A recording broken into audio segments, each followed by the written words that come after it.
तो सीटेट का एग्जाम बिल्कुल सर पर है ना। और दिमाग में बस एक ही टेंशन घूम रही है कि भाई इन आखिरी दिनों में पढ़ें तो क्या पढ़ें, छोड़ें तो क्या छोड़ें, और रिवीजन का सबसे सही तरीका क्या है।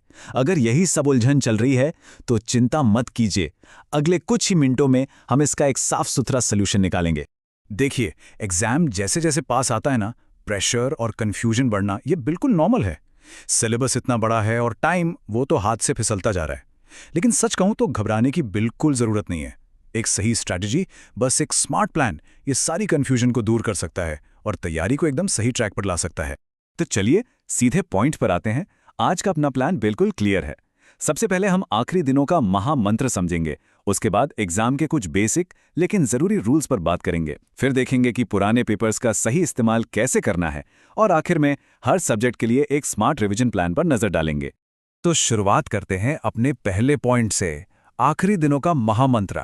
देखिए, स्ट्रैटेजी का सबसे पहला कदम होता है सही माइंडसेट। इन लास्ट डेज में जो हम सोचते हैं ना, वही हमारी सक्सेस की नींव बनता है। सच में। एक बात बिल्कुल साफ समझ लीजिए, इस स्टेज पर आकर लड़ाई इस बात की नहीं है कि क्या पढ़ना है, असली लड़ाई है कि कैसे रिवाइज करना है। अब कुछ भी नया पढ़ने की गलती तो बिल्कुल मत करना। पूरा फोकस बस इस बात पर होना चाहिए कि जो पहले पढ़ लिया है उसे और पक्का कैसे करें। यही सोच है जो एक टॉपर को भीड़ से अलग करती है। चलिए, माइंडसेट तो सेट हो गया। अब आते हैं अपने दूसरे पॉइंट पर, एग्जाम के कोर रूल्स, यानी कि उसके मुख्य नियम। ये कुछ ऐसी बेसिक बातें हैं जिन्हें जानना बहुत ज़रूरी है। एक छोटी सी जानकारी पूरी अटेम्प्ट स्ट्रैटेजी को बदल सकती है। और इन नियमों में से एक नियम तो सबसे ज़रूरी है।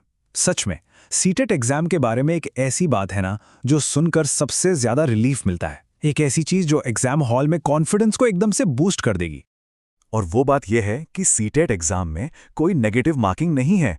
हाँ, बिल्कुल सही सुना। इसका सीधा सा मतलब है डरना मना है। आराम से सारे क्वेश्चंस अटेम्प्ट किए जा सकते हैं। एक भी सवाल छोड़ने की जरूरत ही नहीं है। ये जानना अपने आप में एक बहुत बड़ी मेंटल एडवांटेज है। अच्छा जी, अब बात करते हैं आखिरी दिनों की तैयारी के सबसे पावरफुल हथियार की, और वो है पुराने क्वेश्चन पेपर्स। जी हां, इनका सही इस्तेमाल अगर कर लिया तो तैयारी बिल्कुल सही ट्रैक पर आ जाएगी। तो देखिए, इन पास पेपर्स को सिर्फ प्रैक्टिस सेट की तरह नहीं देखना है। इन्हें एक डिटेक्टिव की नज़र से देखिए। ये पेपर्स ही हैं जो हमें क्लूज देते हैं कि सवाल बनाए कैसे जाते हैं, एग्जामिनर के फेवरेट टॉपिक्स कौन से हैं, और सबसे इंपॉर्टेंट, हमारे खुद की कमजोरियां कहाँ छिपी हुई हैं। तो इसका सही तरीका क्या है? बिल्कुल सिंपल है। स्टेप 1, एक टाइमर लगाकर पेपर सॉल्व कीजिए, बिल्कुल एग्जाम वाला माहौल बनाकर। स्टेप 2, हर एक गलती, चाहे वो कितनी भी छोटी हो, उसका एनालिसिस कीजिए। और स्टेप 3, उन टॉपिक्स की एक लिस्ट बना लीजिए जो बार बार पूछे जा रहे हैं। बस यही लिस्ट रिवीजन की प्रायोरिटी लिस्ट बन जाएगी। तो चलिए, अब आते हैं स्ट्रैटेजी के सबसे इंपॉर्टेंट हिस्से पर, यानी कि सब्जेक्ट्स का स्मार्ट रिवीजन। यहां हम एक एक करके हर सब्जेक्ट को देखेंगे और समझेंगे कि आखिरी दिनों में किस पर कितना फोकस करना है। मोटे तौर पर देखें तो पूरी स्ट्रैटेजी का निचोड़ इस टेबल में है। पेडागोजी में कॉन्सेप्ट समझने हैं, हिंदी/इंग्लिश में पैसेज और ग्रामर पर फोकस करना है, मैथ्स में फॉर्मूला और प्रैक्टिस, और ईवीएस के लिए एनसीईआरटी समरी काफ़ी है। चलिए अब हर सब्जेक्ट को थोड़ा डिटेल में समझते हैं।